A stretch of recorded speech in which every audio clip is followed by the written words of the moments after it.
발 더 깊이 있게 뉴스 속으로 시사인이 만드는 정치 라이브 김은지의 뉴스인 10월 23일 방송 시작합니다. 안녕하세요. 저는 시사인 김은지 기자고요. 첫 번째 코너 바로 들어가겠습니다. 쏟아지는 뉴스에 어떻게 반응해야 될지 알려드리는 시간 뉴스 리액션입니다. 김여아 기자 안녕하세요. 네, 안녕하세요. 네, 수요일의 뉴스 리액터 김만권 박사님 반갑습니다. 네, 안녕하세요. 김만권입니다. 네. 김은지 기자님이 막 소개할 때 처음에 저도 모르게 오! 할 뻔했어요. 아, 저희 축하할 일 있습니다. 예, 44만이 되었거든요. 예. 예. 제가 정확하게 박수 치죠. 체크하고 있습니다. 예. 봐주시는 많은 분들 예. 덕분에 여기까지 왔고요. 예. 또 지금 보시면서도 구독 안 누르시는 분들이 계신다면 바로 누르십시오. 예. 자, 그럼 첫 번째 뉴스 키워드 들어가 볼까요? 네, 정면 충돌 치닫는 윤석열과 한동훈. 네, 저희는 기쁜 소식을 전했지만 정치권 소식은 계속 이렇네요. 네, 윤석열 대통령이 어제 부산 금정구의 범어사를 방문해서 여러 힘든 상황이 있지만 업보라고 생각하고 나라와 국민을 위해 좌고우면하지 않겠다. 돌을 던져도 맞고 가겠다라고 말을 했습니다. 지난 월요일 회동에서 김건희 여사 리스크 관련해 한 대표가 이제 제시한 3대 요구안을 모두 거부한 뒤에 나온 이 첫 공개 발언인데 특히 돌을 던져도 맞고 가겠다 이런 표현까지 나온 거를 두고 지금까지의 국정 기조를 바꾸지 않겠다는 뜻 아니냐 이런 해석이 나오고 있고요. 만찬 이후에 이제 친윤계와 친한계의 계파 갈등은 사실상 이제 악화 일로로 들어갔습니다. 한 대표는 어제 저녁 친한계 의원 20여 명과 번개 만찬을 가졌는데요. 현재 상황을 엄중하게 보고 있다는 인식을 공유하는 자리였다라고 하는데 어쨌든 국민의힘에서는 김건희 특검법 이탈표가 나올 수도 있다고 하는 일종의 용산을 향한 세력과시 성격도 있어 보입니다. 실제로 한 대표가 오늘 확대 당직자 회의에서 이렇게 말을 했는데요. 11월 이재명 대표 1심 선고 전에 김 여사 관련 국민들의 요구를 해소한 상태여야만 한다면서 특별감찰관 임명을 공개 요구하기도 했습니다. 대통령 친인척들의 이 비위를 감찰하는 제도죠. 그러면서 지금 우리가 변화하고 쇄신하지 못하면 민주당 정권을 맞이하게 될 것이다라고 하면서 용산과 차별화에 나섰는데 이에 대해서 추경호 원내대표는 그 특별감찰관 요구에 대해서 처음 듣는 사안이고 원내 관련 사안이다라고 하면서 반대 뜻을 표명했습니다. 네, 또 조금 전에 대통령실 입장도 나왔잖아요. 네, 대통령실은 한동훈 대표의 김건희 여사 의혹을 해소해야 된다. 이 발언에 대해서 이미 면담에서 다 말했다. 엄중한 정치 상황에 당정이 하나 되어 극복해야 된다라고 했고요. 또 한동훈 대표 이전 홀대 관련해가지고도 본질에서 벗어난 이야기이고 그런 의도가 없었다. 특별감찰관 문제에 대해서는 여야가 합의해오면 임명하겠다. 이렇게 말을 했습니다. 네, 대통령의 말 돌을 던져도 맞고 갈 것이다 라고 하는 것은 어떻게 해석해야 합니까? 이게 왜 돌이라고 생각하시는지 모르겠어요. 바위면 어떡하려고 하는지 이미 모르겠어요. 시민들은 예. 바위를 던지고 예, 있다. 예. 대통령한테. 이걸 왜 돌이 그냥 내가 길 가다가 그냥 하나 두 개씩 맞는 돌이라고 생각하는지 모르겠습니다. 이게 바위면 정말 깔려서 일어서지도 못하고 앞으로 나가지도 못할 수 있다는 생각은 왜 안 하시는지에 대해서 잘 모르겠고요. 뭐 이게 다 업보다고 생각하신다고 했는데 우리 국민들은 무슨 업보입니까? 예, 무슨 업보로 지금 이 상황을 지금 다 감당해야 되는지에 대해서 지금 잘 모르겠습니다. 그래서 이제 뭐 대통령이 돌 던져도 맞고 갈 거다. 뭐 안 변하겠다라는 거죠. 그리고 모든 메시지는 다 이미 그 한동훈 대표와의 회동에서 다 나왔습니다. 거기에 보면 메시지가 명확하잖아요. 어떤 말 해도 우리 안 들을 거거든. 나 너랑 안 놀 거거든. 그리고 너 지금부터 나한테 야단 좀 맞아야 되거든. 그리고 나 너한테 할 말만 할 거고 넌 무슨 말 해도 우리는 안 들을 거야. 그러면서 의전 비서관 수행했을 때도 여기 이런 의전 비서관 데리고 있으면 안 된다라고 공개적으로 한동훈 대표가 이야기하는 사람을 옆에 세워놓고 그거 찍은 사진을 같이 내보낸 거 아니에요. 또 대통령실에 내보낼 때도.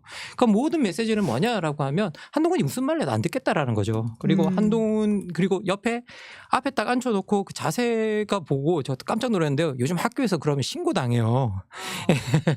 생각해보면 학생들한테 그런 자세로 애들 뭐 말하면 신고당해요. 신고.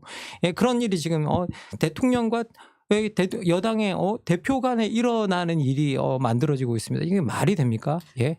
야, 지금 어떻게 보면 정말 말도 안 되는 일이 일어났다는 생각이 듭니다. 예. 그 대통령이 정말 국민의 말도 안 듣고 누구의 말도 안 듣는 그 상태에 들어가 있다라는 생각이 듭니다. 예. 네, 와중에 돌팅이 님이 저를 던져주십시오라고 댓글을 다셨는데요. 아이디가 절묘해서 예. 말씀을 좀 드리고 또 멍태균 님 요새 굉장히 자주 등장하시는 분이거든요.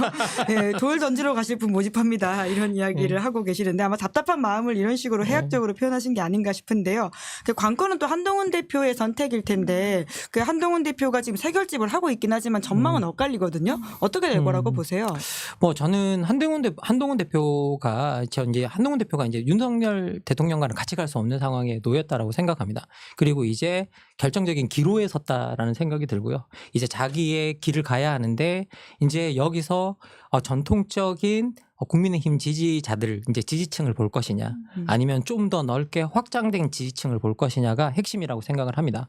만약에 전통적인 지지층을 본다고 한다면 소위 말하는 배신자 프레임에 갇히게 될 거고요.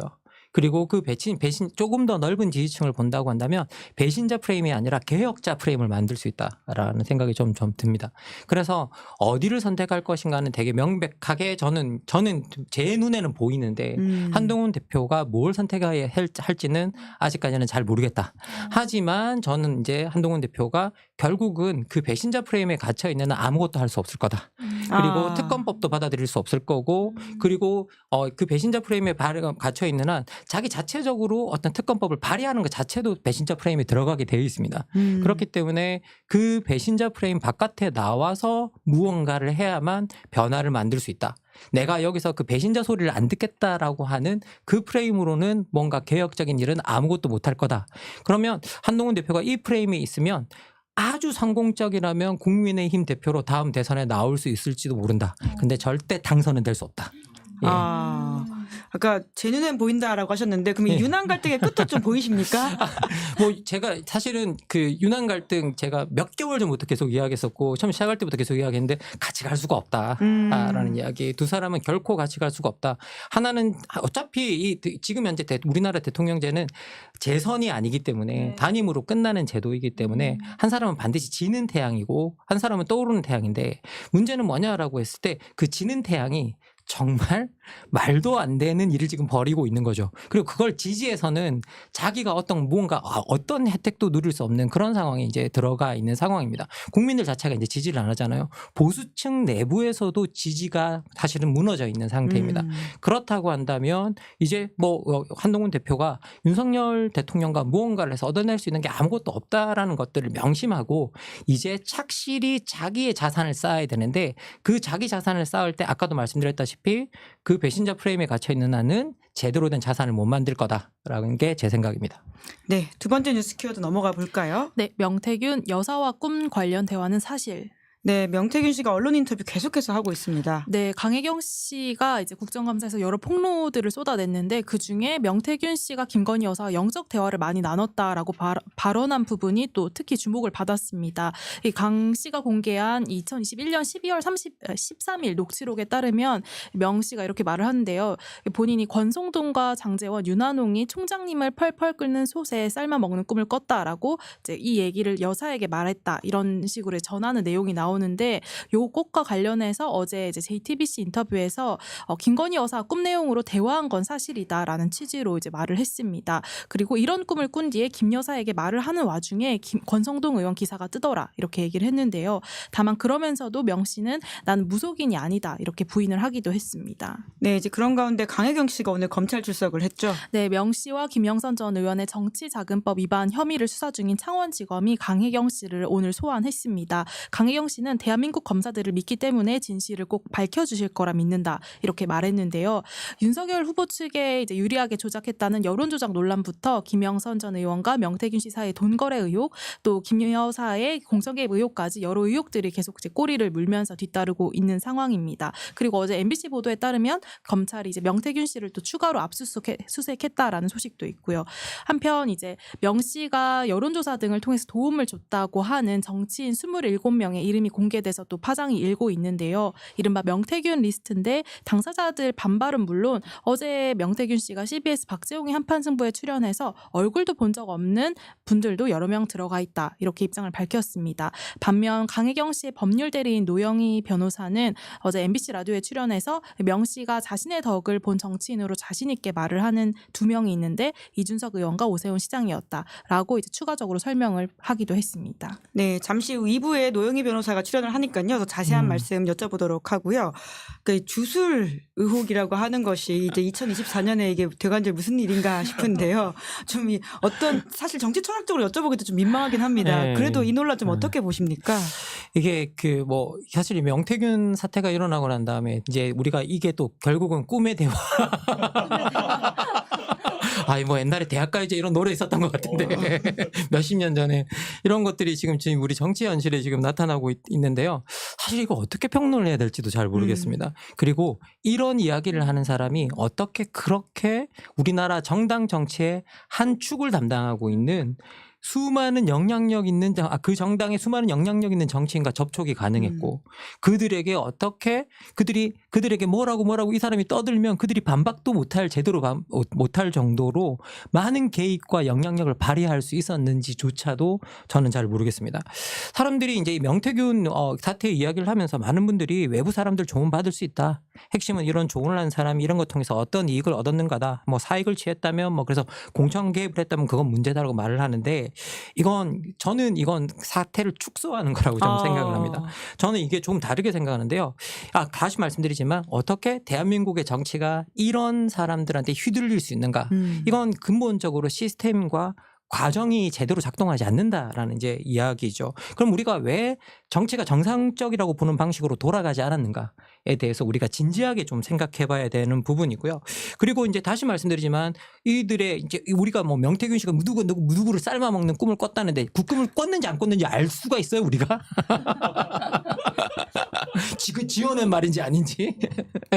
그 말도 안 되는 소리를 하는 건지 진짜로 꾼 건지 안 꾼 건지도 우리가 확인할 길이 없잖아요. 솔직히 말하면 그건 텔레그램도 없을 거 아니에요. 그렇게 자랑하는.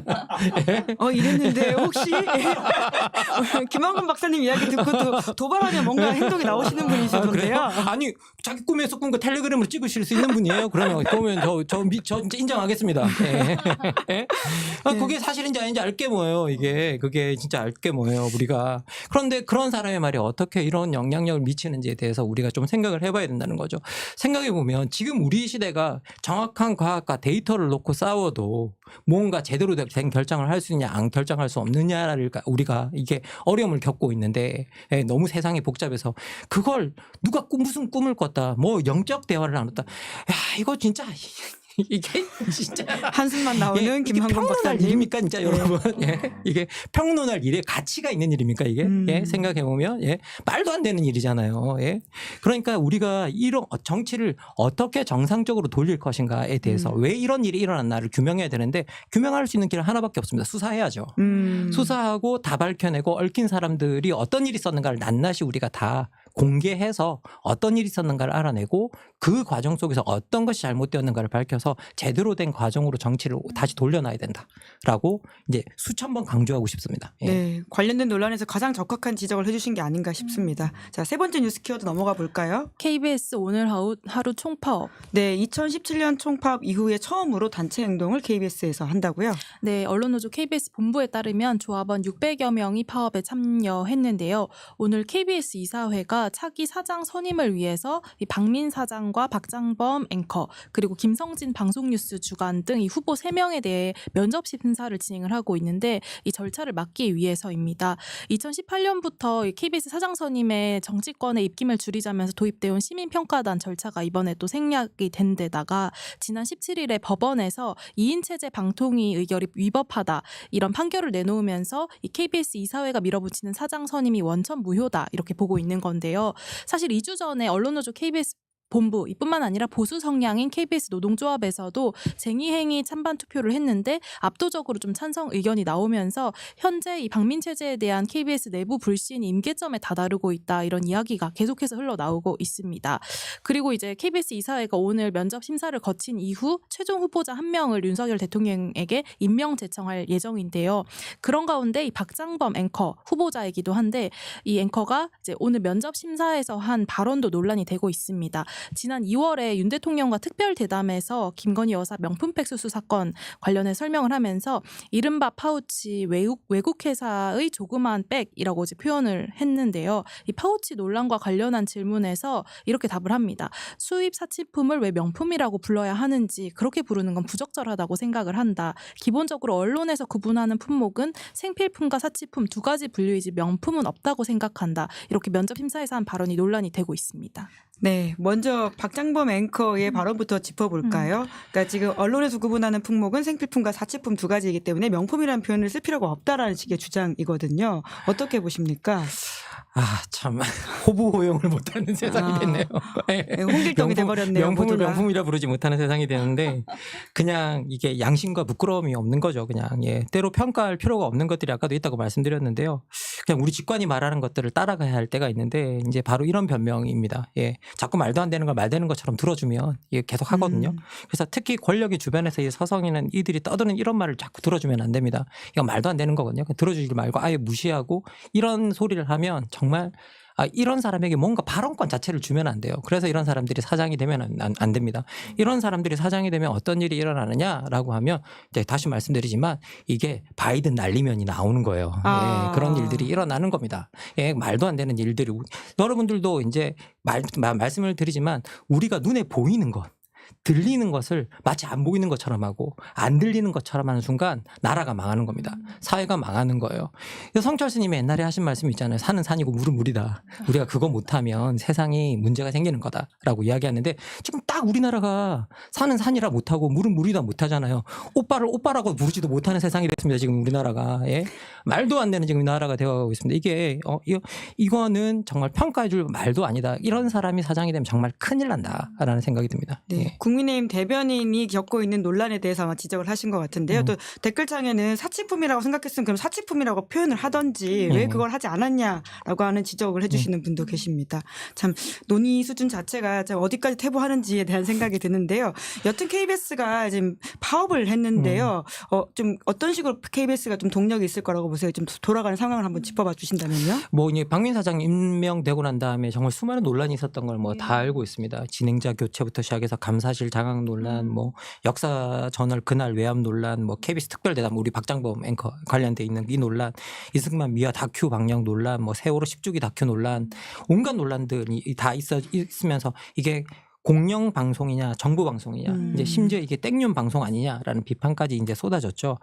그러니까 근본적으로 우리가 KBS가 어쨌든 공영방송으로 존재하는 한 우리가 이런 방식으로는 존재해서는 안 되거든요. 이 공영이 친정부나 권력을 찬양하는 방송이라는 뜻이 아니라는 뜻이지 않습니까? 그런데 어쨌든 우리가 여기서 보면 이제 MBC와 관련해서 방통위 2인 체제의 심의가 잘못되었다라는 이야기가 나왔고 그리고 오늘 이제 우리 사장을 선발하는 데 있어서도 이 2인 체제에서 선임된 이사들이 그걸 하기 때문에 이제 이 부분에 대해서도 불법적인 요소들이 있을 거라고 이야기를 하고 있습니다. 그리고 더 나가서 파업과 관련해서는요. 제가 이제 꼭 말씀드리고 싶은 게 이 파업이 단순히 어떤 진보적인 노조나 이쪽에 가담하는 게 아니라 어떤 진보와 보수 모든 것들을 넘어서 KBS에 다양한 노조가 있잖아요. 그런데 그 노조들이 다 어떤 성향을 넘어서 지금 현재 박민 사장을 비토하고 있는 상황입니다. 그리고 여기에 있는 모든 노조들이 다 지금 올라온 후보들이 다 적절치 않다라고 말하고 있는 상황입니다. 그리고 모든 노조들이 다 프로세스를 새로 시작하라. 새로 후보를 뽑으라라고 말하고 있는 상황입니다. 그래서 지금 제가 봤을 때는 KBS 구성원들의 불만은 좀 한계에 좀 와 있는 것 같고요. 그리고 이 파업이 좀 동력을 받아서 오래 갈 수 있지 좀 뭐라고 해야 될까요? 강력하게 될 수 있지 않나라는 생각입니다. 그래서 저희들이 또 지지를 보내줘야 이거 할 수 있거든요. KBS 구성원이. 그래서 우리가 좀 많이 관심을 가져줬으면 좋겠다라는 생각이 듭니다. 네, 댓글창에도 KBS 파업을 지지하고 응원한다라고 이야기해 주시는 분들이 많습니다. 자, 마지막 뉴스 키워드 넘어가 볼까요? 네, 최상병 수사 좌초되나. 네, 최상병 사건 수사하고 있는 공수처 수사 4부의 담당 부장검사들의 임기 만료가 닷새 남았는데 아직도 이런 상황이라고요? 네, 윤 대통령이 공수처 수사 4부에 이대환 부장검사와 차장현 수사기획관 그리고 평검사 2명의 연임안을 2달째 제거하지 않으면서 향후 수사에 차질이 생길 수 있다는 우려가 제기되고 있습니다. 특히 이 검사들의 임기가 오는 27일에 만료가 되는데 그 전에 연임 제거가 이루어지지 않으면은 이 최상병 수사팀 같은 경우는 평검사 1명만 남게 된다고 해서 이 사실상 이 팀이 해체되는 수준이라 수사가 좌초될 수도 있다 이런 우려가 나오고 있습니다. 뿐만 아니라 이 수사 4부에서 현재 명태균 씨와 관련한 김 여사의 이 공천 개입 의혹 사건도 함께 맡고 있는데요. 다른 수사기관 간의 이 협조도 원활하지 않다는 지적도 있습니다. 일례로 공수처가 서울중앙지검에 명품백 사건 관련해 수사 기록을 요청을 했지만 아직 받지 못했다고 하고요. 최상병 사건 관련해서도 경북경찰청으로부터 아직 수사 자료를 받지 못한 것으로 알려집니다. 네, 최상병 사건 워낙 김건희 여사 이슈가 또 커지다 보니까 잠깐 이제 또 언론의 레이더에서 좀 빠져 있는 것 같은데 또 이런 식으로 형해화시키는 모습들이 보입니다. 예, 사실 지금 대통령이 말도 안 되는 일을 벌이고 있는 겁니다. 이 최상병 사건의 핵심은 이게 사실 어떻게 보면 이게 자기 가족 문제도 아니고 대통령 자신과 연결된 문제잖아요. 대통령의 경로가 어떻게 최상병 수사에 영향을 미쳤는가. 예. 그러면 이 사건을 근데 이제 이 사건을 계속 조사해 온 공수처의 부장검사와 그리고 그 관련 팀의 연임을 제거하지 않으면 이건 자기 수사에 대한 어떤 그런 걸 그 수사를 자기가 가진 권력을 통해서 방해하는 셈이 되어버린다라는 거죠. 그럼 이게 명백하게 이해 충돌로 갈 수 있다라는 거. 그런데 이 이해 충돌과 관련해서는 이제 대통령이 여기서 예외가 될 수 있느냐. 우리가 치열하게 한번 논쟁을 해봐야 될 것 같고요. 그리고 저는 절대 안 된다라고 생각합니다. 그리고 이제 윤 대통령 스스로가 취임 2주년 기자회견에서 공수처 수사 결과가 납득이 안 되면 내가 최혜병 특검 하자고 하겠다고 했는데 그러면 공수처 수사 결과가 나와야 되는데 수사 결과를 낼 수 없도록 만들고 있잖아요. 그러면 자기 말을 자기 스스로 지키지 않는 거다. 이건 국민을 철저하게 아주 우습게 보고 하는 말에 되게 가깝다라고 이제 말씀드릴 수 있고요. 그리고 이 관련 팀이 김 여사 문제도 이제 또 관련돼서 조사를 하고 있기 때문에 자기 가족에 대한 수사 방해다라는 것들. 그런데 계속 말씀드리지만 대통령이 자기 가족이나 자기 비리와 관련돼서 수사하는 것들을 막는 거 이것만큼 큰 이해 충돌과 국가 비리가 있을까라고 물어본다면 저는 없다.